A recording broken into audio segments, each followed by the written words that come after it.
My girlfriend texted, "I'm working late." Then I saw her on her friend's girls' night Instagram story. "Making out with my boss." I replied, "No problem." Then I forwarded the video to HR with the subject, "Inappropriate relationship." The urgent, final paycheck email she received the next morning. I, 32 male, am a senior data analyst at a large-scale logistics and supply firm, or as I call it, a professional spreadsheet wrangler. My girlfriend, Naya, 29, and I have been together for 4 years. We live together in my condo, which I bought before I met her. About a year ago, I helped her get a job in our company's marketing department. She's smart, ambitious, and I was proud to have her there. My direct boss is Dominic, 45. He's the head of analytics, a lifer at the company, married, 2 kids, lives in that perfect suburban mini mansion. He's also technically the head of marketing, making him Nia's boss's boss. A big man on our corporate campus. For the past 2 months, Nia has been distant, working late, constantly. This new product launch is just insane, Leo. Gotta grind, babe. This is my chance to impress Dominic. She brought him up a lot, and he in turn started being weirdly chummy with me. "You're a lucky man, Leo," he'd say at the coffee machine, slapping my back. Nia's a real go-getter, a star. It felt off, slimy. But I told myself I was just being a typical paranoid guy. Last night, Thursday, my paranoia was proven to be my gut instinct. 7:15 p.m. my phone buzzed. "Nia, this deck is not finishing itself. Dominic is making us all stay late to get it done. Don't wait up for me. Order yourself a pizza. Love you." I texted back, "Leo, sucks. Good luck, no problem, love you too." So I ordered the pizza. Fired up my PlayStation. Around 9:30 p.m., I'm scrolling Instagram while waiting for a game to load. I see a new story from Jenna, one of Nia's marketing friends. The bubble is bright, captioned, "Girls' Night."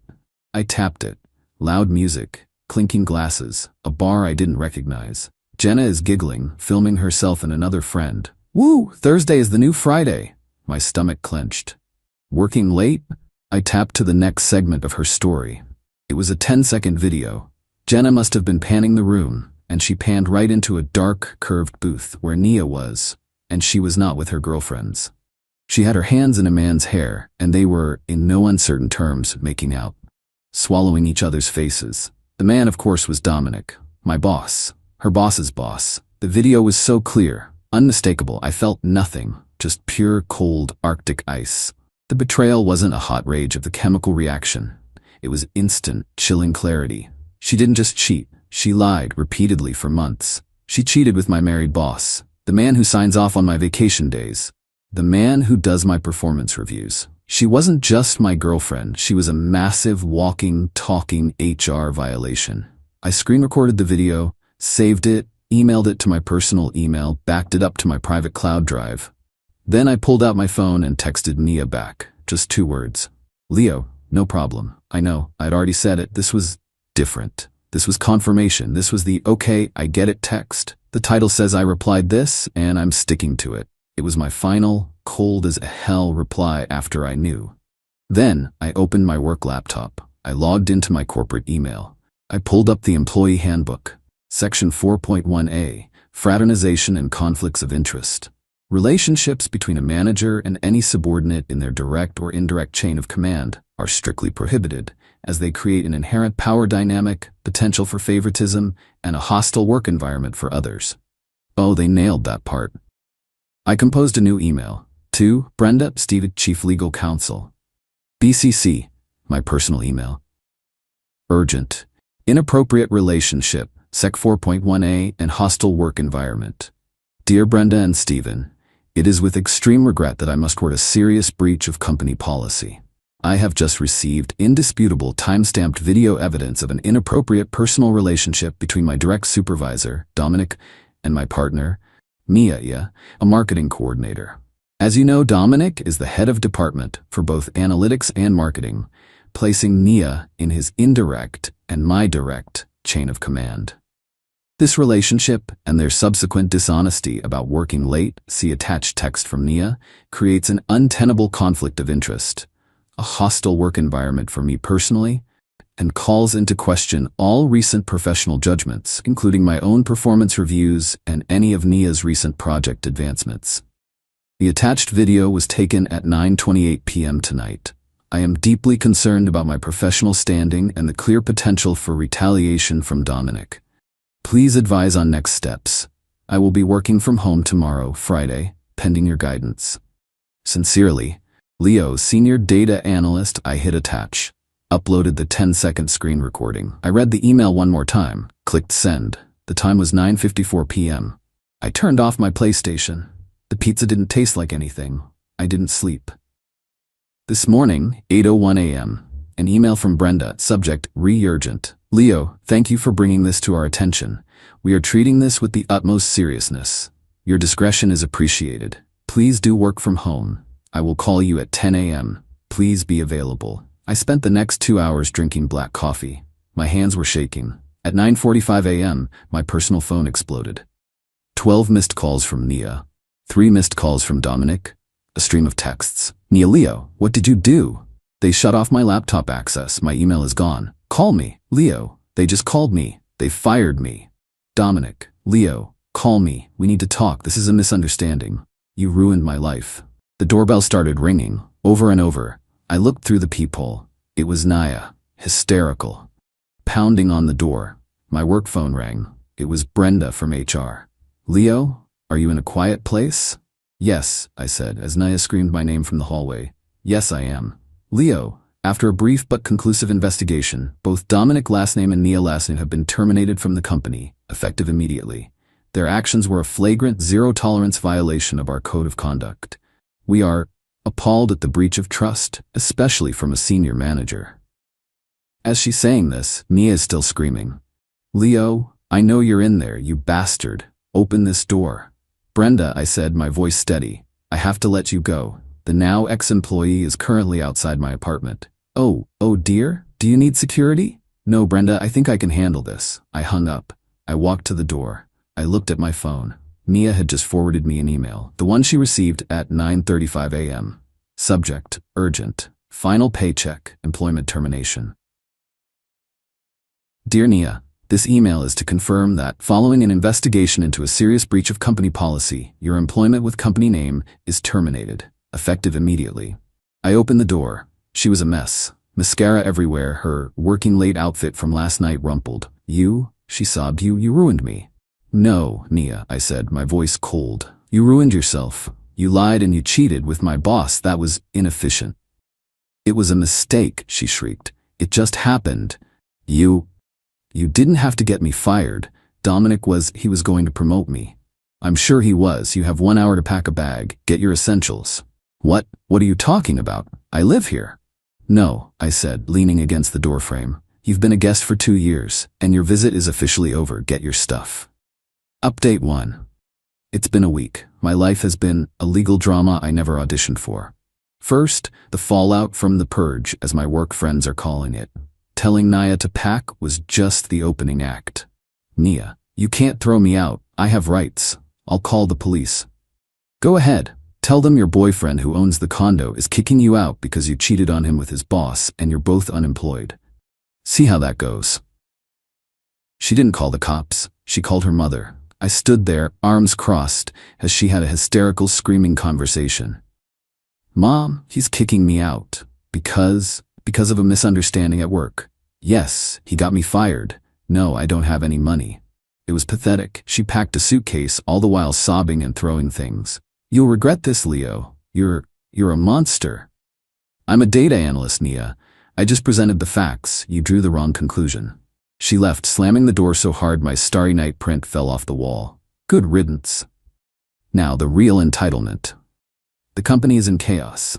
Dominic was a department head. His sudden departure, they sent a vague, "We wish him the best in his future endeavors" email, left a huge power vacuum. I've been praised by HR for my integrity. It's weird, but the villains aren't taking this lying down. First, Nia. She's been staying with Jenna. Lol, the irony. She must have run out of money in like 2 days.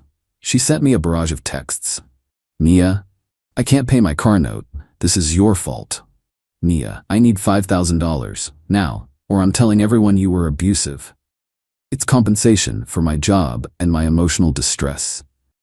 You owe me, Leo. I screenshot them, sent them to my personal email, didn't reply. Then came Dominic, or rather his wife, Belinda. She found me on Facebook, sent me a long rambling message. You did this. You ruined my family. Dominic is a good man, a good father. He lost his job, his reputation. My children are crying. It was your little tramp girlfriend who seduced him. She was always flashing herself at him. He's the victim here. My God, the delusion. Belinda, you need to fix this. You need to call HR. Tell them it was a deepfake video. Tell them it was a mistake. Retract your statement. Get him his job back. You owe my family that. Me, Belinda, I'm sorry for your situation, but I will not be lying to my company. Your husband is a grown man who made a choice. Please don't contact me again, Belinda. You will pay for this. You have no idea what you've done. I blocked her. I thought that was the dirty trick. I was wrong. Yesterday I was served. At my condo, a man in a cheap suit handed me an envelope. I'm being sued. Not by Nia, by Dominic. He's suing me for $250,000. The charges: slander, libel, and tortious interference with a business contract. His claim that I, a disgruntled and jealous employee, faked the video. He claims it was a friendly, congratulatory hug at a sanctioned team-building event that I maliciously deep-faked to get him fired. He's claiming I was passed over for a promotion I wasn't, and this was my sociopathic revenge. I just stared at the papers. This is insane. He's a rich, powerful guy. I'm just me. This is terrifying. There's the vulnerability, folks. I'm human. But it gets worse. Attached to the filing was an affidavit. A sworn statement. From Nia. She's his star witness. Her statement claims I was abusive and controlling. That I knew she and Dominic were just close friends and mentors. That I had threatened to ruin her if she ever left me. And that she believes the video is a fabrication created by me in a fit of jealous rage. She committed perjury. For him, they're allied. They're both unemployed, desperate, and they've decided I'm the one who's going to pay for it. I'm not just fighting an ex-girlfriend anymore.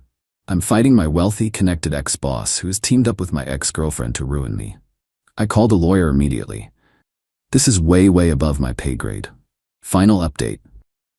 It's been 4 months. 4 months of hell, and it's finally over. The lawsuit was, as my lawyer called it, a complete circus. I was spending money I didn't have on legal fees. The stress was immense. My company put me on paid administrative leave pending the outcome of the litigation, which basically meant they were protecting themselves. I felt alone. Dominic's strategy was to bury me in paperwork, to bleed me dry until I retracted my story. Nia, his little perjuring sidekick, was apparently living in an apartment he was paying for. They were all in. My lawyer, a shark named Tessa, was my only hope. Tessa, they're claiming the video is a deepfake, and it was a team event. This is a provable lie. We need to go scorched earth on the facts. Who posted the original video? Nia's friend, Jenna. Good, we deposed Jenna, we subpoena the bar. The deposition. Jenna was not happy to be there. She was terrified, caught between her friend, Nia, and a federal perjury charge.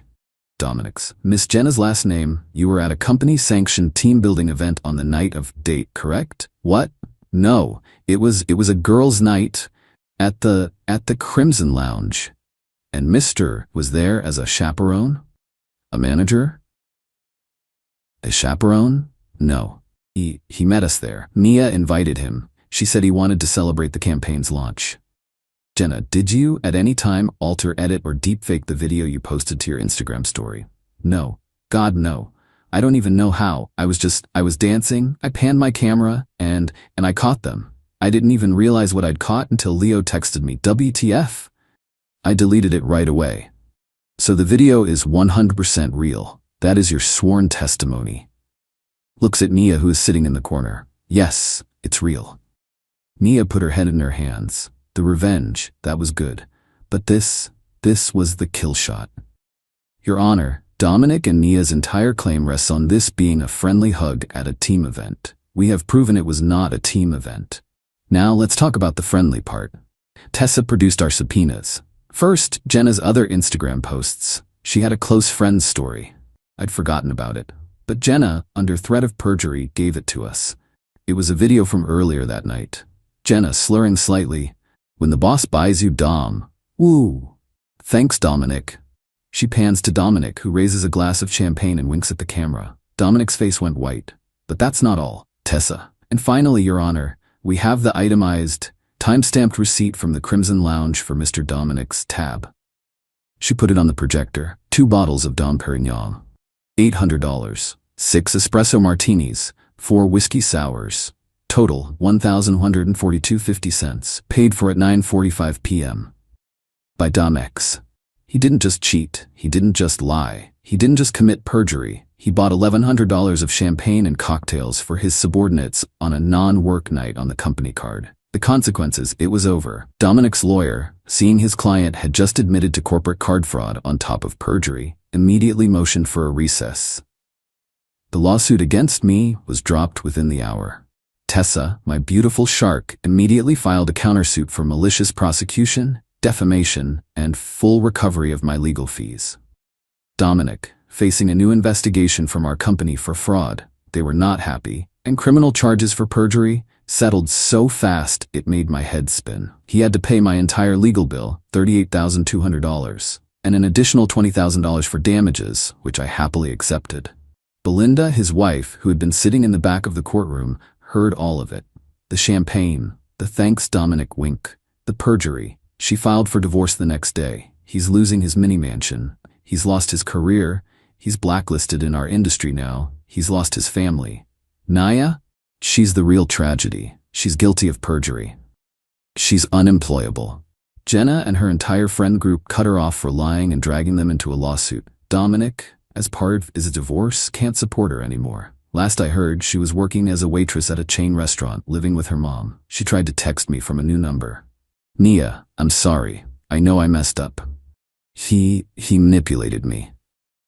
Please, Leo, I have nothing. I just blocked the number. As for me, the company apologized profusely. They brought me back from leave with a promotion to Dominic's old job, Ulmeo. Just kidding, but I got a fat raise and a new title. The whole thing cost me 4 months of sleep and sanity. It cost me a relationship I thought was real. I took a financial hit, but I got it back. I wasn't some action hero. I was just a guy who got cheated on. But I'm a guy who keeps receipts. The best part? My revenge wasn't some grand evil plan. I just told the truth. I presented the data, and I let their own entitlement, their own lies, and their own stupidity do the rest. They built their own prison. I just supplied the video evidence for the locks.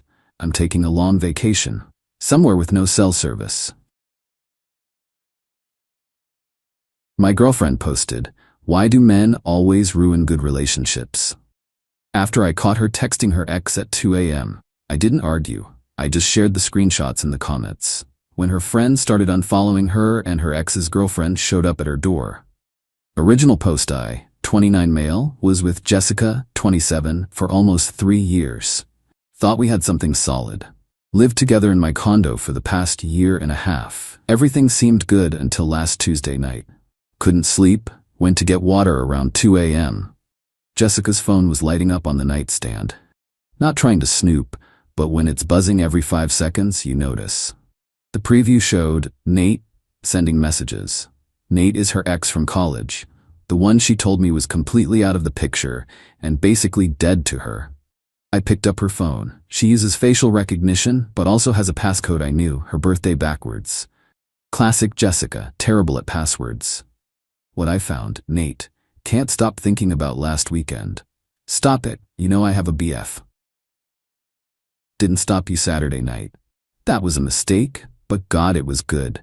When can I see you again?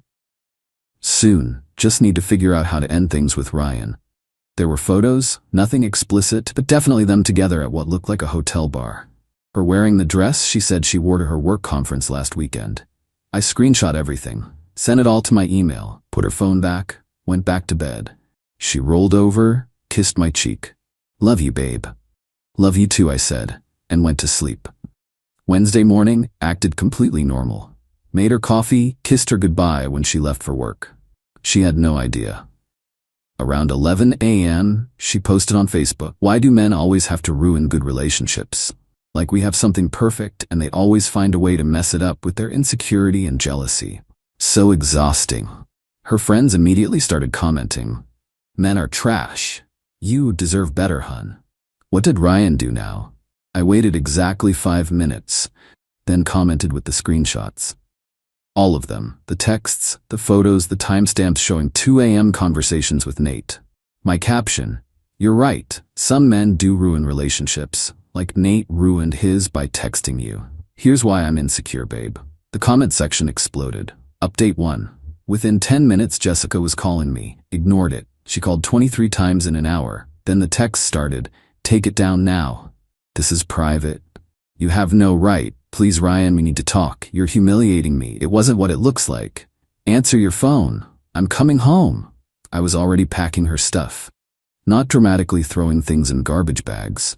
Properly packing into boxes I'd gotten from the liquor store.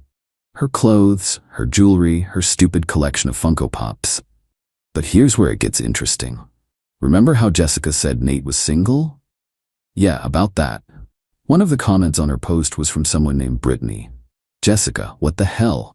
Nate is my boyfriend. We've been together for 2 years." Brittany had receipts, photos of her and Nate from last week, while he was supposedly with Jessica. Their anniversary post from a month ago. Pictures of them at his family's Thanksgiving. Jessica tried damage control, deleted the original post, but screenshots were already spreading. Her best friend Megan commented, "Wow, Jess. Just wow. You told me Ryan was controlling and paranoid about Nate." Her coworker, "This is the work conference you needed coverage for?" Her sister, "Jessica, call me right now." By 2 p.m. she was home. Tried her tea, but I'd already installed a door chain that morning. Door opened 3 inches and stopped. "Ryan, let me in. This is my home." "No, this is my condo. You're a guest who's no longer welcome. You can't just kick me out. I have rights. You have 30 days to find a new place. Your stuff is packed. Take what you need now, get the rest later." "This is illegal. I'll call the police." "Go ahead. Explain to them how you need help moving out after cheating on me. I'm sure they'll be super sympathetic." She actually called them. 2 officers showed up 20 minutes later. I showed them the lease, only my name, explained the situation calmly, showed them the screenshots. Officer Martinez looked tired. "Ma'am, you're not on the lease. He's giving you 30 days notice, which is more than required for a guest. We can supervise while you get some belongings, but you need to find somewhere else to stay tonight." Jessica started crying. "Where am I supposed to go?" "Maybe Nate's place?" I suggested. "Oh wait, he lives with Brittany." Update 2. Thursday was when Jessica went nuclear. Started with a new Facebook post. "Since everyone wants to judge me based on private messages that were stolen from my phone, let me tell you about Ryan. Controlling, jealous, goes through my phone, probably cheating himself. Classic narcissist behavior. I'm the victim here. Problem was, nobody was buying it." Her cousin commented, "Jess, he literally caught you cheating. How is he the bad guy?" Her own mother, "Jessica Marie, take this down and call me immediately." But the best part? Brittany wasn't done. She'd done her homework. Brittany posted her own status with a timeline. November 3rd, Nate said he was visiting his sick mom, was with Jessica. November 18th, Nate at a work thing, with Jessica at a hotel bar. December 2nd, last weekend's guys trip with Jessica. She tagged both of them and ended with, "To any woman who thinks Nate is single, he's not. And apparently, he'll cheat on you with someone who's also taken." Jessica knew about me. I found our photos on his Instagram that she'd liked. Jessica's response? She went to my workplace. Friday morning, she showed up at my office crying, making a scene in the lobby. Security called up to my desk. "Mr. Ryan, there's a Jessica here saying she needs to speak with you urgently. She's quite emotional. Tell her she can communicate through lawyers if necessary. She's not welcome here." Could hear her screaming from the 5th floor. "I know you're up there. You destroyed my life." My manager, Tom, who'd been through his own messy divorce, "Need to leave early? Take a long lunch? Whatever you need." "Thanks, but I'm good. She'll tire herself out." Security ended up escorting her out when she wouldn't leave. She sat in the parking lot for 2 hours before driving off. But Jessica wasn't done. She called my mom. Mom called me. "Ryan, honey, Jessica just called me sobbing about some misunderstanding. Mom, she cheated on me with her ex. I have proof." "Oh, want me to block her? That'd be great." "Already done. Nobody messes with my son." Then came the financial demands. Jessica texted from her friend's phone. I'd blocked her number. "You owe me 3 years of rent." I paid half of everything. That's $32,400 you stole from me. My response, you paid $900 a month to live in a $450K condo in the city center. Below market rate rent isn't ownership. Good luck with that claim. She tried another angle. I decorated this place. All the furniture is mine. The furniture you bought with my credit card for our place? Receipt says otherwise. Update 3 Saturday night, the real drama started. Brittany had kicked Nate out. He showed up at my condo looking for Jessica. Bro, we need to talk. No, we don't. Get off my property. This is all a misunderstanding. Jess and I are just friends. Friends who had sex last weekend? She told you that? She texted you that? Genius, I have screenshots. His face went white. Look man, she came on to me. Don't care. Leave. Where is she? Not here. Try Megan's place, or her sister's, or literally anywhere that isn't my home. He left, but not before saying, you know she was planning to leave you anyway, right? Said you were boring. Said the only reason she stayed was the free rent. That stung, not gonna lie, but it also confirmed I'd made the right choice. Sunday morning, Jessica tried a new strategy. She showed up with her dad, Robert. Now Robert's a good guy. We'd gotten along great. He looked uncomfortable as hell. Ryan, can we talk about this like adults? Sure, Robert. Your daughter cheated on me, got caught, and is now trying to claim she's entitled to my property. What would you like to discuss? He sighed. She messed up, but kicking her out? She has 30 days notice. That's legal and more generous than required. Where's she supposed to go? That's not my problem anymore. Jessica piped up. Dad, he stole from me. Robert turned to her. Jessica, enough. You cheated. You got caught.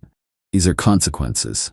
Dad, you're supposed to be on my side. I am, which is why I'm telling you to stop making this worse. They left with more of her stuff. Robert apologized quietly on the way out. Update 4 Monday brought the mother of all entitlement plays. Jessica created a GoFundMe. I kid you not. Help me escape my abusive ex. The description was a masterpiece of fiction. After 3 years of emotional abuse, I finally had the courage to leave Ryan. He's now kicked me out with nowhere to go, stolen my belongings, and ruined my reputation with lies. I need help getting back on my feet. Goal, $10,000. She shared it everywhere. Tagged mutual friends, coworkers, family. It raised $50. From her mom, with a comment, this better be for an apartment deposit, not shopping. But the internet wasn't having it. Someone, bless them, posted the screenshots in the comments. The whole chat history with Nate, timestamps and all. The GoFundMe got reported and taken down within 6 hours. Jessica's response? She tried to get into the condo while I was at work. But I'd installed cameras after the first incident.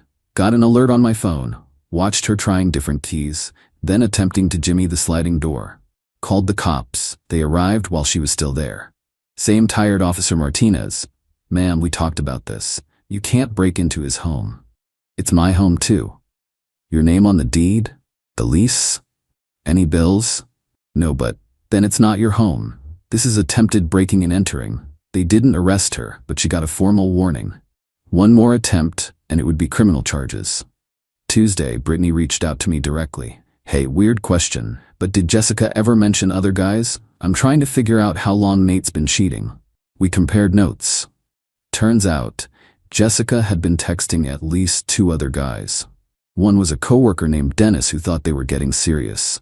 The other was some guy from her gym who she'd told she was in an open relationship. Brittany and I made a group chat with Dennis and gym guy, Aaron. The stories that came out, Dennis, she said you were roommates. Aaron, she told me you knew about us. Brittany, Nate thought he was the only other guy. We pieced together that Jessica had been juggling at least 4 relationships, telling each guy different stories. She'd used my condo as her base while setting up dates with others. Dennis was married. His wife was not happy when she found out. Aaron had actually turned down other women because he thought he was in something serious with Jessica. The group chat decided to go nuclear. We created a shared Google Doc, Jessica's timeline of lies, with dates, screenshots, and contradictions in her stories. Brittany posted it publicly. For anyone wondering about Jessica's honesty, here's what she was really up to. Update 5 Wednesday. Jessica completely lost it. She showed up at my work again, but this time she brought a film crew. Well, her friend with an iPhone and a ring light started live streaming on Instagram, going to confront my abusive ex at his workplace. Watch him try to manipulate the situation. Security stopped her at the door. She kept streaming. See, he's using security to silence me. This is abuse. The comments weren't going her way. Girl, you cheated. This is embarrassing. Stop, Jessica. Just stop. Team Ryan Tabah. My company's legal department got involved. Sent her a cease and desist letter that afternoon. She posted that too, calling it intimidation tactics. Her follower count dropped from 3,000 to 1,800 in one day. Thursday was Thanksgiving. I spent it at my parents'. Peaceful. Mom made my favorite pie. Dad gave me the plenty of fish in the sea talk. Jessica spent it where? According to Instagram, alone in Megan's apartment. Megan was with her family. Jessica posted a sad selfie with Chinese takeout. When toxic people try to ruin your holidays. The comments were brutal. You ruined your own holiday. Actions have consequences, Jess. Maybe don't cheat next time. Her sister commented, you were invited to Mom's. You chose not to come because Ryan would be mentioned. Friday, Black Friday, Jessica tried one last play. She showed up at the condo with a U-Haul and 4 guys. We're here to get her furniture. One said. Cool. Which furniture is hers? They looked at a list Jessica had given them. It included my grandmother's dining set, my home office setup, and the TV I'd bought 2 years before we met. Yeah, none of that is hers. She can have her clothes, her personal items, and the IKEA bookshelf she actually bought. She said you'd say that. The guy looked uncomfortable. Look, man, she paid us already. Not my problem. You can take what's actually hers or leave empty-handed. They took 3 boxes and the bookshelf. Jessica screamed about theft the entire time. The neighbors came out to watch. Mrs. Beth Henderson from 4B actually brought popcorn. Final update. It's been a month now. Here's where everyone ended up. Jessica, living with her parents 2 hours away, lost her job because she kept missing work to deal with the situation, aka harass me. Her Instagram is now private with 523 followers. Still posts vague quotes about surviving narcissistic abuse that get maybe 12 likes. Nate. Brittany took him for everything in their breakup. He had to move back with his parents too. Tried to reconnect with Jessica, but she blocked him because he was baggage now. Dennis, his wife, divorced him. Jessica was apparently the 3rd affair she'd discovered. He's living in an extended stay motel. Aaron, actually doing okay. Started dating someone new, says Jessica taught him to verify relationship status before getting involved. Brittany, we became friends, weirdly enough. She's dating someone new who actually knows what monogamy means. Me, I'm good. Not great, not terrible, just good. The condo feels bigger now, quieter. Started playing guitar again. Jessica hated when I practiced. Got a promotion at work. Tom said I handled the drama professionally. The 30-day notice expired. Jessica never came for the rest of her stuff. I donated it. Got a nice tax write-off. Last week got a text from an unknown number. I know you hate me, but I wanted you to know you were right. I was selfish and horrible. I destroyed everything good in my life. I'm in therapy now. I don't expect forgiveness, just wanted you to know I'm trying to be better. I didn't respond. Showed it to Brittany though. She laughed. Jessica doesn't go to therapy. She posted about self-healing through yoga yesterday. Checked with a mutual friend. Jessica had sent similar messages to Nate, Dennis, and Aaron. All on the same day. Probably hoping someone would take her back now that she was living with her parents. The best part? Last Thursday I ran into Robert, her dad, at the hardware store. He apologized again, then said, you know, I never liked how she treated you. Told her mother for years Jessica was too entitled. Maybe this will teach her. Probably not, but maybe. We chatted about wood stains for a bit. He's a good guy. Wrong daughter though. Yesterday, Jessica made a new public post. 1 month free from toxic relationships. Sometimes the trash takes itself out. Self-love, narcissistic abuse awareness. Brittany screenshot it and sent it to our group chat with, the lack of self-awareness is actually impressive. Dennis replied, is she calling herself trash? Because accurate. Aaron, why do I feel like we're all better off now? Me, because we are. Looking back, the red flags were there. How she never paid for anything but acted like she owned everything. How she'd gaslight me about her ex being just a friend while actively sleeping with him.